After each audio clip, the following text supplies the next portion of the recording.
No vídeo de hoje nós vamos entender o cenário macroeconômico atual, abordando os principais fatores que estão mexendo com o mercado.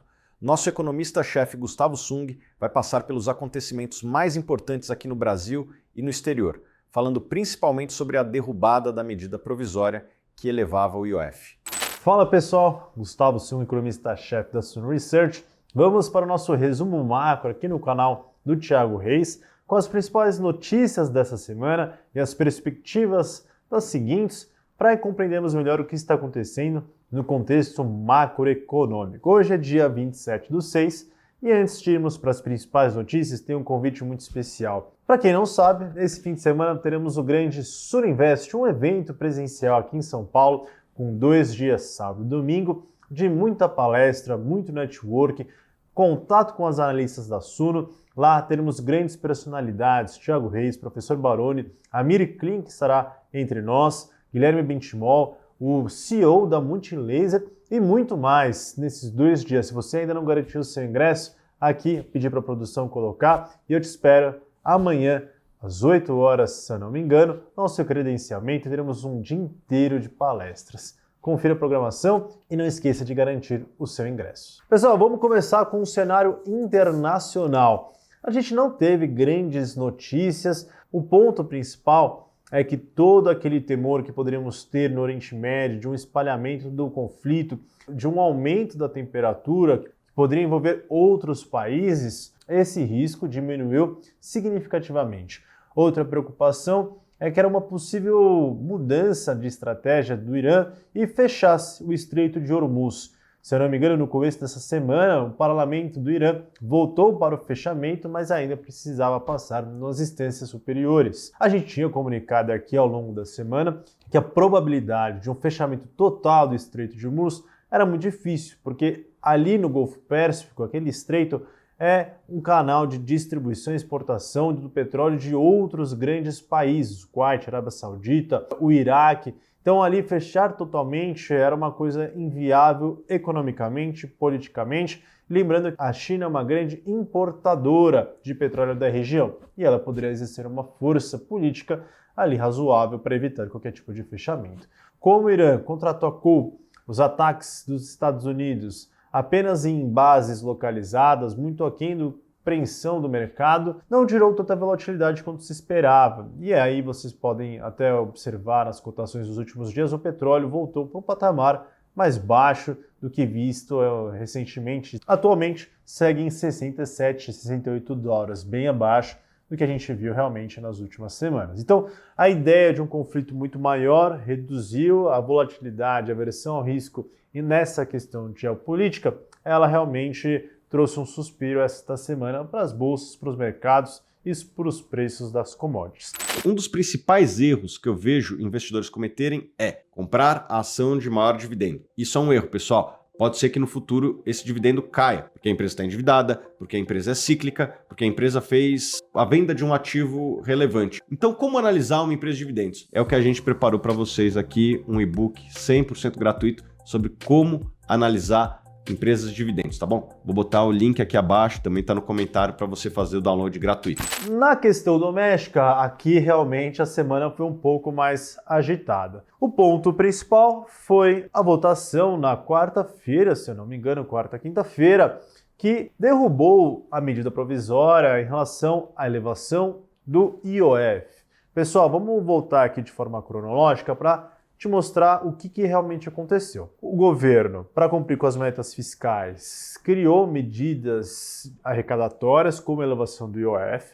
Isso gerou muita insatisfação. Lembre que até o governo contingenciou, fez uma contenção de 31 bilhões, mas para poder cumprir com a meta, colocou uma questão arrecadatória com o IOF. Isso gerou muita insatisfação. No mesmo dia do anúncio do IOF, teve uma reunião emergencial em Brasília, e começou-se a discutir, diante de uma insatisfação muito grande, uma redução do IOF. Aí o governo pensou, conversou com os líderes no domingo, em seguida apresentou uma medida provisória, reduzindo o IOF, mas dado que havia uma perda de arrecadação, criou outras medidas arrecadatórias, como unificação de operações financeiras de ganho capital em 17,5% no imposto de renda, fim da isenção de LCI, LCA, CRIs e CRAS, entre outras, como fundo imobiliário também entrou na jogada.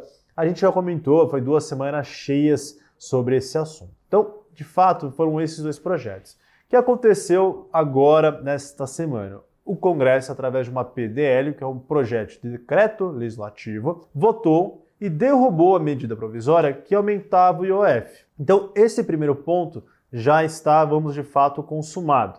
Qual a alternativa que o governo tem sinalizado é que pode recorrer ao STF para poder derrubar a derrubada no Congresso. Mas a gente tem aquela outra medida provisória de aumento de arrecadação de produtos financeiros, LCIs e CRAs, como disse anteriormente. Essa ainda tem que ser discutida e vai ser discutida nas próximas semanas, ao meu ver, e o que a gente ouve é que tem grandes chances de ela cair, dada a insatisfação muito grande que existe de setores da economia, a frente parlamentar do agro, do empreendedorismo, realmente estão engajadas principalmente na parte de LCIs, LCAs, CRIs e CRAs. A gente segue observando, mas o que a gente tem notado? Basicamente é uma falta de articulação política. A gente tem observado ruídos entre as lideranças. Fernando Haddad, sua equipe econômica está cada vez mais desgastada. A agenda do país na parte fiscal de corte de gastos, ela não está dando para frente. E a gente, quando vê a votação no Congresso que derrubou a medida provisória em relação ao IOF, a gente vê que a base do governo ela está muito aquém do que se esperada, com até partidos que participam dos ministérios votando contra esse projeto. Então é preciso uma rearticulação, uma nova conversa, dado que a gente em breve vai começar as eleições, quarto trimestre começa o novo ciclo, e a gente pode observar movimentações que até saídas ou não de alguns partidos que virem oposição ou não. Então o jogo político já começou. Quais algumas alternativas que estão sendo observadas? Primeiro, o IOF pode ir para o STF. Segundo, o governo fazer outras medidas arrecadatórias para compensar essa perda de 10 a 20 bi do IOF, ou mudar a meta fiscal. Mudar a meta fiscal, acho que em 2025 não é muito jogo não. Agora, para 2026, essa probabilidade começa a aumentar, dado que o orçamento vai cada vez ficar mais rígido e, de fato, o governo vai ter menos flexibilidade para gastar em ano eleitoral. Então, pode ser que haja algum tipo de mudança de meta em 2026. Esse é um risco que a gente começou a aumentar nos últimos dias. Pessoal, e outros 2 temas que eu queria encerrar esse resumo macro. A gente teve IPCA 15, que até deixa eu pegar as minhas planilhas, teve uma alta mensal de 0,26, abaixo do esperado, que foi a alta de 0,30 que o mercado projetava, a gente também estava nessa mediana. E se a gente notar, o qualitativo veio positivo, a gente teve melhoras na margem. Vamos pegar os principais grupos observados pelo Banco Central. Serviços subjacentes, intensivos em mão de obra, bens industriais e os núcleos, as médias dos núcleos, eles desaceleraram, arrefeceram na passagem de maio para junho na variação mensal. E quando a gente pega a tendência, a média móvel de 3 meses, com ajuste sazonal e anualizada, eles também desaceleraram. Então na margem a gente viu sim pontos positivos para o IPCA 15 de junho. O ponto importante que a gente precisa citar é que quando a gente observa ainda essas medidas que eu trouxe anteriormente, elas ainda continuam acima do desejado, muito acima do limite superior da média. Se eu pegar serviços subjacentes, está rodando a 5,60%, se eu pegar a média dos núcleos em 5%, e isso gera uma certa preocupação pelo Banco Central e corrobora uma das pernas para que o Banco Central mantenha essa política contracionista restritiva por um período bastante prolongado, que foi discutido na ata, que foi divulgado também nesta semana.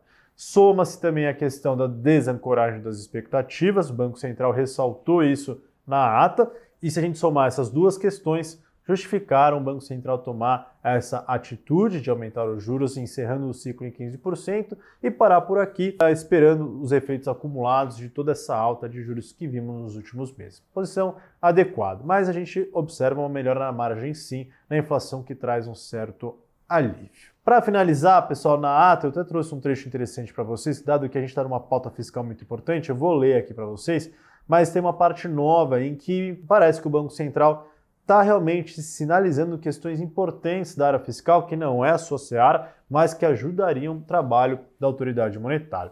E aí é o ponto número 11 que vocês podem pegar na ata, tá bom? A política fiscal tem impacto de curto prazo, majoritariamente por meio de estímulo à demanda agregada, ou seja, incentivando a economia, e o impacto de médio prazo, que incorpora os efeitos de prêmio a termo da curva de juros.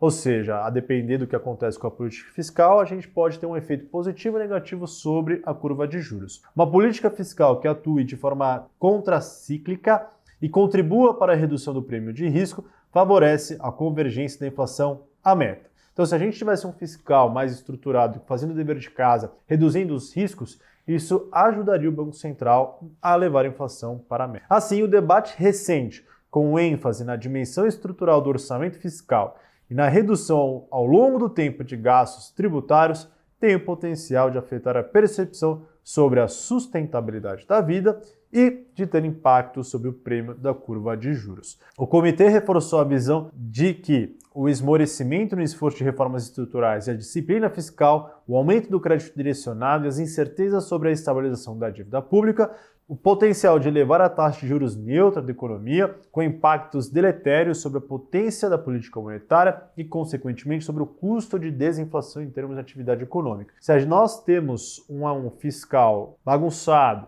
se a gente tem aumento do crédito direcionado, se a gente tem incerteza em relação à estabilização da dívida, os juros neutro, ou seja, aquela que nem acelera nem desacelera, que no fundo vamos colocar entre aspas, é o juros de equilíbrio ideal para a economia brasileira, ela fica maior. E aí quando você embute a inflação em cima do juro neutro, teremos a Selic atual, que é a Selic nominal. E de fato essa Selic ela fica maior. Se o juro neutro é maior, dado uma inflação, a Selic nominal também seria maior. Então, a gente tem que ajudar para que os juros neutros seja maior, atacando todos esses pontos que foram muito explicitados aqui na ata do Copom, algumas novidades em relação ao fiscal, um pouco dando uma sinalização mais forte que ajudaria o trabalho da autoridade monetária. Pessoal, eu acho que são todos esses pontos principais. Vamos seguir observando os movimentos em relação ao IOF, tem a medida provisória em relação aos produtos financeiros que deve ser discutida em breve. O governo acionou a AGEU para realizar alguns estudos, se é possível que o STF vá contra a decisão do Congresso da derrubada da medida provisória. Então a gente segue aí observando os pontos mais importantes. Então, pessoal, de novo, fica o convite para irmos para o Suninvest fim de semana. Corra! Começa amanhã cedinho e voltamos na semana que vem, segunda-feira com live no Econofis, no canal do Professor Barori, Suno meio-dia ali no canal da Suno e muito mais conteúdo para você. Até a próxima.